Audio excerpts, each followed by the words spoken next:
Tapi yang paling menarik adalah di salah satu, aku mengutip dari detik.com bahwa pertanyaannya adalah salah satu wawancaranya, kamu pilih Al-Quran atau Pancasila? Itu kan sebuah hal yang tidak esensi kan Ya, gitu. tidak selazimnya itu diadakan Iya, Al-Quran atau kitab suci dengan Pancasila tidak bisa dikontradiksikan kan gitu.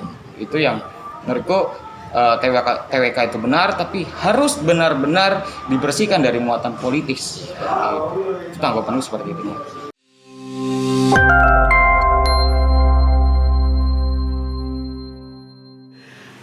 Ya, pemirsa Republik Bicara yang Budiman, dalam pembicaraan ini kita mengundang dua dosen muda, milenial dan sangat edukatif terhadap anak-anak muda mahasiswanya ya. Dan ini menarik banget, dan ya menurut kita dari Republik Bicara, beliau-beliau ini harus menemani kita untuk ngobrolin ini, dan juga didampingi oleh aktivis Jogja. Selamat datang Pak Izudin. Wah, alhamdulillah, sorry telat. Siap. Namanya? Ya, Pak? Mantap ya. Alhamdulillah sudah lengkap personil kita. Apa kabar Pak Izudin? Alhamdulillah baik. Alhamdulillah baik. Kayak tambah ganteng aja ini. Dipuji dulu. Iya. luar biasa ya. Ini calon rektor besok. Ya kita lanjutin nih Pak Jadi ketika memungkinkan di dalam tubuh KPK itu terjadi budaya korupsi, apa kemungkinannya, dan sebaliknya jika itu tidak kemungkinan terjadi, dan kemungkinan alasannya gimana? Mungkin yang dilawan KPK ini terlalu berat. Terlalu berat ya? Terlalu berat dan sudah mengakar dan menjadikan bukan cuma akar besarnya aja, mungkin serabutnya juga sudah masuk ke situ. Jadi Sudah tertanam dalam. sudah tertanam. Jadi memang untuk, menurut saya memang untuk menghapus korupsi itu satu generasi itu nggak cukup. Satu generasi kan? Menurut saya begitu, karena itu sudah mengakar betul itu. Susah. Harus ada sesuatu yang benar-benar fresh dan dengan sekarang begini, orang melakukan kejahatan, saya melakukan korupsi aja. Seandainya saya melakukan korupsi, itu saya sebenarnya sudah tahu. Ya, saya melakukan kesalahan. Oh ini atur aja dah. Nah, bahasa atur aja dah itu kan sudah sebenarnya itu untuk mengarah bagaimana ini. Jadi kenapa juga yang namanya calon pejabat itu diwawancara semuanya harus melaporkan aset kekayaan. Itu sebagai dasar apa? Di dalam 1 tahun dari 100 juta tahu-tahu dalam 1 tahun 1 miliar. 1 miliar atau mungkin 10 miliar Atau mungkin 10 miliar. Itu kan dari mana? Iya kan? Gaji kan jelas ya kan? Gaji saya jadi dosen itu gaji jelas gitu. Untuk tunjangan dan lain-lain sekian. Dan sebagainya segitu. Untuk umpamanya untuk utang dan tanggungan utang dan lain sebagainya sudah ada di situ. Tahu-tahu saya beli Alphard gitu. Dari mana ini? Kan bisa juga Pak, kredit yuk. Iya. Kalau nggak ada bisnis yang lain di luar itu, nggak mungkin. Ya kan gitu Mas ya. Jadi Izudin tahu-tahu, dia selain jadi dosen, dia proyek juga. Ya, usaha lain gitu ya. Kalau dosen, kalau umpamanya seperti saya di dosen, itu mau korupsi, apa yang mau dikorupsi? Yang dikorupsi mungkin waktu. Sama korupsi, bagi saya kalau korupsi itu orang melakukan sesuatu itu kalau gila sekali, kalau enggak sekalian. Jangan nanggung-nanggung. Jangan nanggung, kalau nanggungnya masuk angin. Gitu ya. Jadi gitu. Kalau saya sebagai dosen itu melakukan bisnis dan itu TSM dan terstruktur dan masif, itu nanti pasti akan ada peringatan. Jadi Pak Torik, you mau fokus jadi dosen atau jadi pengusaha? Tetapi Pak, mantan rektor kita itu juga pengusaha loh Pak. Pak Musa Al-Ansari. Dia sebelum jadi dosen sudah pengusaha. Lah iya kan. Jadi dosennya dia itu ibadah. Gak pernah diambil duitnya itu. Kalau gajinya nggak pernah diambil, itu yang diambil dibagi dia. Iya. Waktu telat berarti kita dulu. Iya. Kalau gitu kan kita minta Pak untuk beres PP ya. Iya. Saya tahu karena dosen kecuali kalau memang ya yang namanya orang sekarang mau guru besar, mau dan lain sebagainya. Istilahnya Pak Rektor sebelumnya itu adalah surganya akademisi itu adalah guru besar, jabatan dan lain sebagainya. Bagi saya ini kecil sekali. Kalau saya ngajar itu saya niatin ibadah aja. Jadi dibayar alhamdulillah, enggak ya Masya Allah kan ini.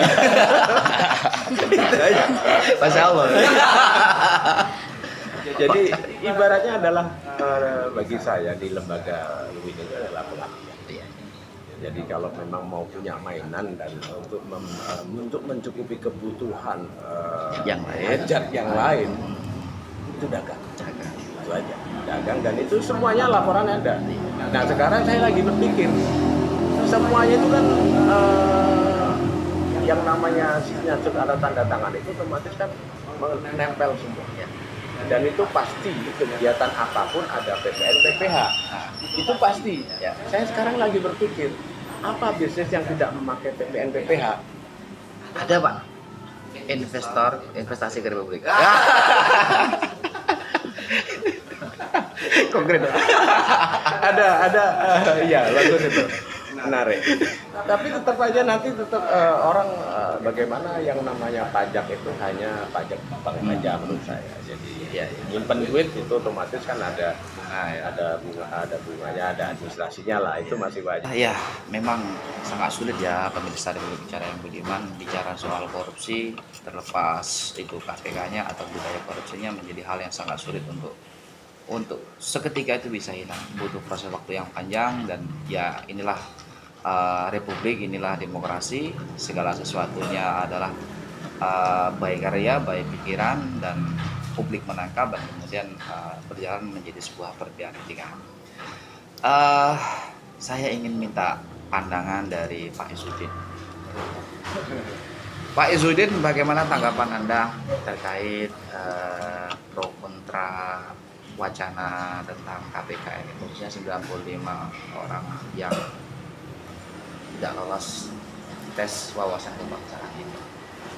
Dan gimana?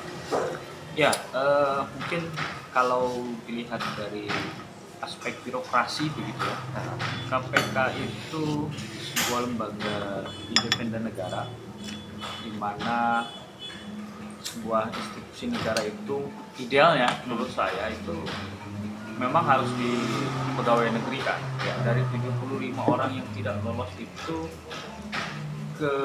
terlepas dari pro kontra menelisik di dalam kelompok KPK itu kan kita tahu ada kelompok dalam tanda kutip ya, ada kelompok Taliban dan lain sebagainya di dalamnya.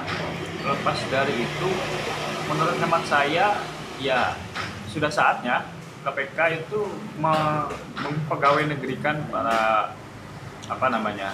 pegawainya. Itu yang pertama. Terus yang kedua, apakah saya sepakat dengan sistem penerimaan hari ini dengan mekanisme tes dan lain sebagainya? Karena saya adalah produk dari sistem yang sistem administrasi menggunakan tes kompetensi dasar itu, menggunakan tes komputer. Saya sepakat. Kenapa? Karena dengan asas itu semua orang tidak terlepas dia anak presiden, anak menteri, dan anak konglomerat sekalipun, kalau misalnya dia tidak memiliki kapasitas dan tidak memiliki kemampuan kompetensi dasar itu di dalam rekrutmen, ya tidak bisa. Karena sistemnya langsung ketika kita tes itu kan tentunya kita tes ujian komputer dinyatakan lolos sudah itu langsung tanpa harus nunggu, tanpa tudung aling-aling ya. Ya begitu. Karena sudah teralgoritma ya. Teralgoritma itu langsung kita itu tahu, oh ini nggak lulus saya. Itu udah nggak usah dipikir-pikir lagi kan. Itulah yang disebut dengan reformasi birokrasi menurut hemat saya. Jadi putusan atau pemunakosaan itu terjadi bukan orang tapi sistemnya dibangun kan. Kalau mau menjadikan PNS, salah satunya seperti itu bagian dari struktur reformasi birokrasi yang ada di Indonesia. Satu sisi saya sepakat. Dulu mungkin kalau kita di era ya tahun-tahun sebelum era digital hari ini, kalau mau jadi PNS, kalau bukan orang kaya ataupun orang yang Punya jaringan punya dalam. jaringan dalam, kira-kira gitu, nepotisme kainsip lah bahasanya, seperti itu ya. Istilah baru, nepotisme kainsip, kainsip, iya. ya. Tanpa ada orang dalam misalnya dan uang minimal pegang 100 sampai 150 juta, tidak bisa mereka jadi PNS. Iya, iya. Nah, dengan adanya sistem yang dibuat seperti era digital hari ini, itu menurut saya adalah sebuah langkah kemajuan di dalam membangun sistem birokrasi di Indonesia, kira-kira seperti itu. Netralitasnya itu terjadi pada sistem itu sendiri Iya, ya. netralitas Pak Edi. terjadi. Tapi itu juga kan bisa dimainkan, Pak Esudin. Nah, ini yang menariknya. Ah. Kan yang wacana yang berkembang itu kan aspek dalam hal proses wawancara gitu ya. Ya. Ada yang bertanya, apakah Anda sering punya pacar misalnya kayak Ah. gitu-gitu. Terus apakah kalau pacar tuh ngapain saja ya kan? Ada yang misalnya atau misalnya ada yang dalam draft wawancara itu apakah misalnya Anda itu sholatnya pakai kunut atau tidak gitu kan, yang selentingan yang muncul seperti itu. Itu sebetulnya untuk menekan aspek-aspek di dalamnya, dalam tanda kutip ya, karena Indonesia ini kan dalam struktur birokrasinya itu atau dalam struktur sistem kenegaraannya kita sedang dihadapkan kepada dua masalah besar bangsa ini. Yang pertama adalah kelompok yang memiliki paham radikalisme atau yang kerap kita diskusikan sebagai basis pandangan fundamentalis. Yang satu sisi kelompok kiri ini juga memiliki pandangan yang lebih condong memiliki ideologi komunisme, kira-kira seperti itu, sehingga muncul isu PKI, ya kan? Sementara di sisi yang kanan ini juga muncul kelompok Taliban, kira-kira seperti itu, kelompok Islam teroris dan sebagainya. Nah, dua hegemoni ini sedang merongrong sistem kenegaraan bangsa Indonesia. Nah, masuk ke dalam sistem negara.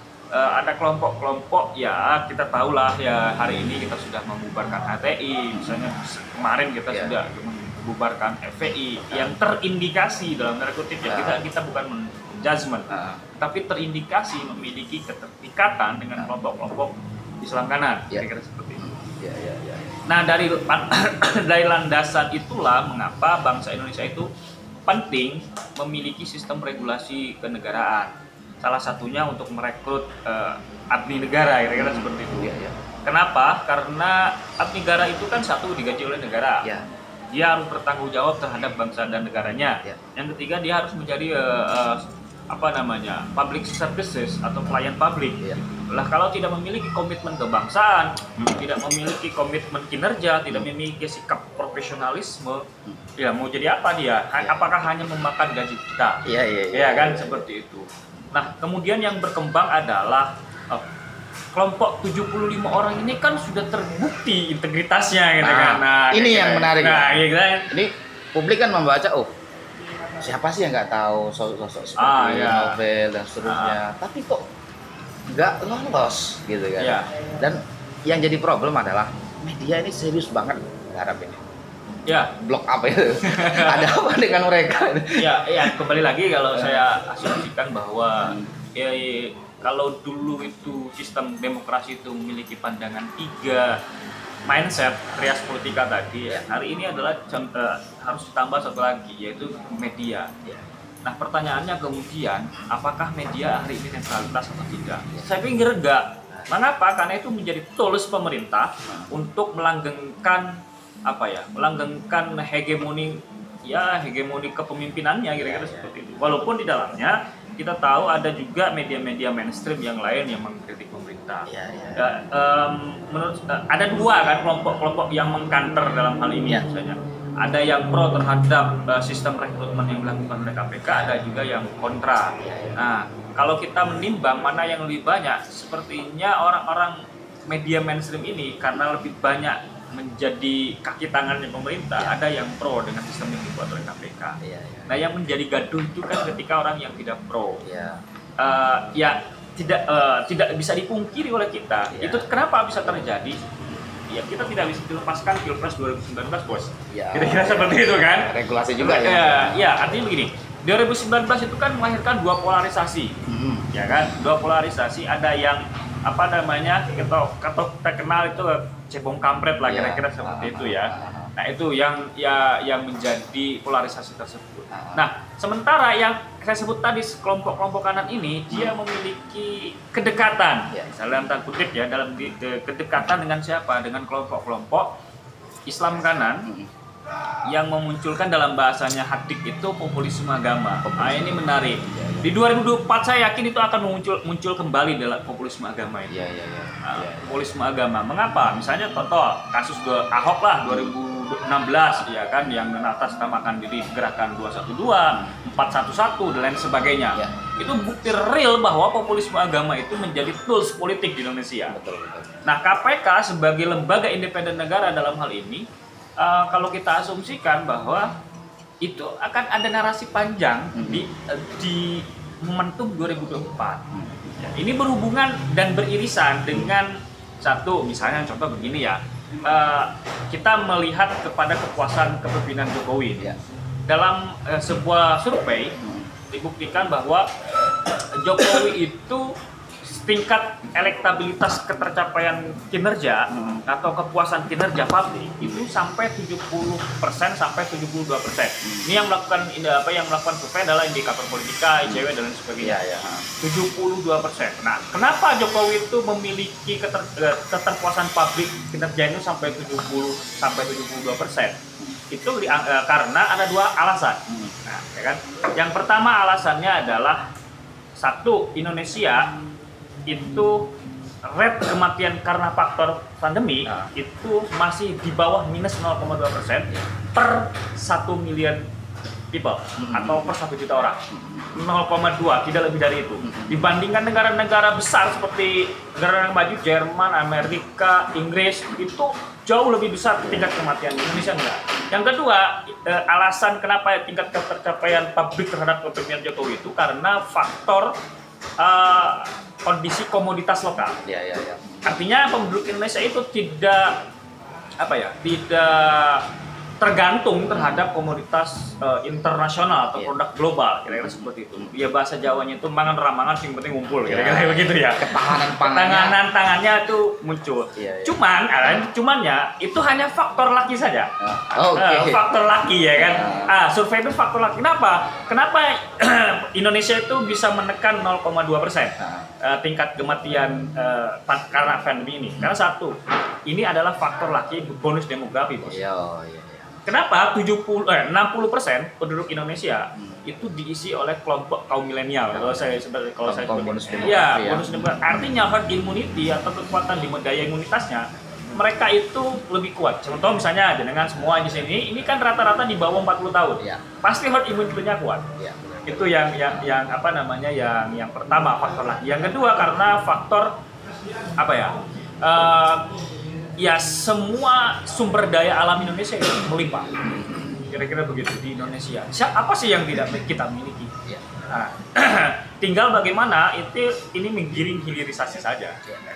Nah, itu analisis terkait dengan narasi besok di kenapa KPK itu menjadi bahan konsumsi publik yang hari ini lagi-lagi saya selalu bilang itu adalah bagian atau agenda dari setting politik. Ada konstelasi politik panjang. Kayak gitu seperti itu kira-kira. Karena mungkin ini ya, kita tahan dulu Pak Esudin.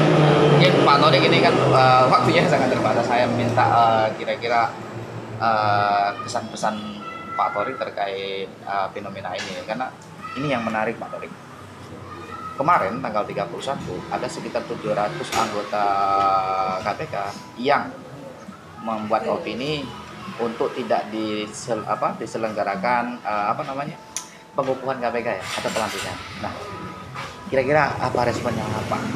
Ini apa kuatnya tarik menarik kelompok yang di dalam atau bukan? Yang jelas itu satu ya, seperti yang dipaparkan saudara Izzuddin tadi ya. Jadi memang playmakernya itu adalah media. Playmakernya itu adalah di media. Bahkan media itu bisa menciptakan perang. karena itu sudah ada filmnya. Dan saya tonton dan suka Iya. film James Bond. Itu kan media itu bisa yang namanya perang dingin Amerika dengan Rusia bahkan Cina itu bisa terjadi yang diciptakan oleh geng media. Iya. Yang dia tersembunyi dia kan ada. Jadi menurut saya kembali bahwa carut marutnya ibaratnya demokrasi di Indonesia ini tidak lepas. Saya masih percaya bahwa Indonesia ini negara merdeka hanya ada 3 pelaksana. Jadi yang menjadikan Indonesia merdeka itu adalah kalau ormasnya itu adalah NU Muhammadiyah dan nasionalis. Itu 3 itu yang membuat negara kita itu menjadi maju, menjadi merdeka. Nah setelah itu yang ngisi ini kan banyak alumni angkatan 80. Ya. Alumni angkatan 80 itu masih seperti Islam kanan dan lain sebagainya. Itu masuk ke Indonesia kan ibaratnya kan kita yang punya ini nih. Kita yang punya kos nih. Jadi ini anak kos mau ngatur induk semang kan begitu. Kira-kira begitu. Jadi kan lucu kan itu. Lah kamu kalau memang mau bikin negara sendiri ya udah keluar. Aturan induk semangnya begitu. Iya. Jadi aturan tiga lembaga, 3 organ ini, nasionalisme, NU, Muhammadiyah ini adalah ownernya Indonesia. Ownernya Indonesia. Ya kan? Iya. Itu. Ini harus sinergi ini. Nah, di sini baru angkatan era 80 itu yang masuk seperti Islam kanan itu kan masuk alumni dari luar negeri. Iya. Campuran. Makanya saya kan tidak percaya bahwa mereka sekolah di luar negeri itu menjadikan agen. Iya. Jadi agen di Indonesia untuk bagaimana dia memaksimalkan mulai dari Ikhwanul Muslimin masuk ke Indonesia itu kan 80-an tuh. Iya. Tapi akhirnya memang pertarungan Ideologi ya. Satu sisi itu, jadi mungkin Arab ini, bangsa Arab ini ingin menunjukkan kembali menjadi bangsa nomor 1 di dunia. Iya. Seperti itu. Tapi dia tidak melihat bahwa kapasitas dan kemampuan dan Bangsa kita itu seperti apa. Menurut saya itu yang dasarnya di situ. Oke. Nah, ini menarik. Saya coba ingin minta tanggapan dari aktivis Jogja ya, Bung Randy. Tadi dikatakan bahwa KPK juga adalah hasil dari sebuah konflik ideologi. Ya, Pak Ezra tadi agak sedikit mengenai di situ bahwa di situ ya terjadi kelompok, ya bahasa hari ini mungkin kanan, mungkin ada juga bahasa kiri. Ada kelompok Taliban atau kelompok satunya mana? Pak Ezra tadi. Polisi India lah. Polisi dia. Iya. Polisi India. Apa tanggapan Anda terkait ini? Apakah ini sangat tidak mencederai independensi KPK atau gimana tanggapan?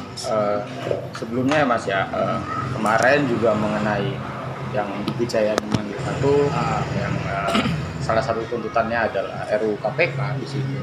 Sebenarnya saya pribadi mengenai RUU KPK yang dimana dibentuk badan pengawas di situ, saya sebenarnya tidak setuju dengan terlalu independennya KPK. Jadi seakan-akan di negara ini punya negara sendiri, negara dalam negara. Seorang presiden pun diawasin oleh DPR kan, oleh legislatif seperti itu. Tapi KPK kok nggak ada kan gitu. Nah, itu yang kritikku yang memang kenapa menjadi sebuah urgensi harus adanya badan pengawas kayak gitu. Terus mengenai ada 2 kelompok di dalam internal KPK itu kan awalnya diungkapkan oleh Direktur IPW kalau nggak salah bahwa di KPK itu ada 2 kubu bos gitu. Ada polisi Taliban dan polisi India. Nah, polisi Taliban ini mungkin ikonnya seorang Novel Baswedan di situ. Di situ yang menurut dari Direktur IPW itu seperti itu. Nah, menurutku secara pribadi memang itu sebuah kebenaran memang sih. Gitu. Sebuah kebenaran di mana sebenarnya publik ini salah melihat KPK. Kritikku juga terhadap publik. Bagaimana KPK ini seakan-akan dianggap lembaga suci. Lembaga surga. yang isinya cuma semuanya malaikat semua. Yang dimana sebenarnya manusia itu, setiap manusia pasti punya kepentingan. Pasti punya kepentingan. Tidak ada yang manusia tanpa kepentingan di sini. Itu yang harus kita garis bawahi mengenai KPK, termasuk kepentingan ideologi. Ya kan? Kepentingan ideologi di sana. Dan kita harus akui sekarang narasi-narasi yang diangkat adalah bagaimana bahayanya radikalisme. Kalau kami tidak pernah menyebut radikalisme, atau kita menyebutnya Islam ekstremis. Dan radikalisme kadangkala diperlukan. Seperti kata Soekarno, salah satu langkah untuk memerdekakan rakyat Indonesia adalah radikal, gitu kan. Tidak bekerja sama dengan musuh, kan seperti itu. Islam ekstremis, yang dimana memang kalau secara pribadi aku mengatakan memang itu sebuah kebenaran ada di dalam situ. Dan tes wawasan kebangsaan yang dilakukan oleh Ketua KPK Firly itu adalah langkah yang tepat untuk memfilter Pak ini negara ini yang seperti aku sampaikan di awal, KPK ini sebuah antitesa dari KKN yang dilakukan di Orde Baru. Ibaratnya ini loh solusinya.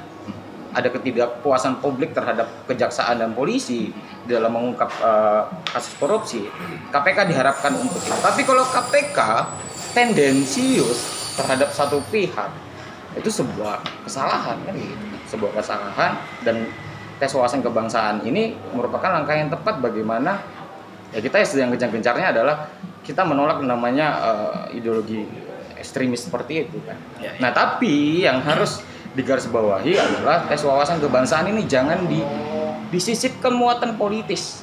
Jangan dipolitisir lah Ya, kira-kira ya. kalau secara pikiran liarku, kita tahu bahwa benar di sini ada tarikannya terhadap kontestasi politik di 2024. Dan aku yakin di situ selama ada Novel Baswedan, Anies Baswedan akan aman di situ. Sepupu dan juga tarikan politiknya jelas kan seperti itu. Ada KKN juga. Ya, bagaimana selama ada orang tersebut, DKI 1 akan aman. Termasuk pada hal Lem Aibon misalnya. Itu kok diam-diam aja KPK kan gitu kan. Padahal dekat tuh, pusat perpolitikan, pusat peradaban manusia di Indonesia ya Jakarta. Gampang sekali kan untuk itu. Terus mengenai itu memang, tapi jangan dijadikan ini sebuah sikatan politik kalau bahasa aku. Iya. Bagaimana? Oke, kita TWK ini secara normatif untuk membersihkan atau memang menyaring ASN yang berwawasan ya. Tapi kenyataannya memang ini ada muatan politis dari istana. Ya. Bahkan aku pernah berdiskusi, kita kaget nih Jokowi memberikan tanggapannya mengenai KPK, di mana dia meminta kepada Firly, kepada Ketua KPK untuk jangan dipecat dulu, ya kan? Iya. Ditahan dulu. Dan itu aneh banget kan, kayak seakan-akan Intervensi. iya, seakan-akan kan publik ini melihat ini ada intervensi presiden di dalam pemecatan 75 itu. Tapi kok presiden narasinya yang keluar malah berkontradiksi dengan apa yang dilakukan KPK gitu kan. Sebenarnya itu menurutku ya intrik politik aja gitu. Nah, jadi untuk adanya radikalisme atau perang ideologi di dalam KPK itu menurut suatu kebenaran. Dan TWK ini merupakan suatu hal yang baik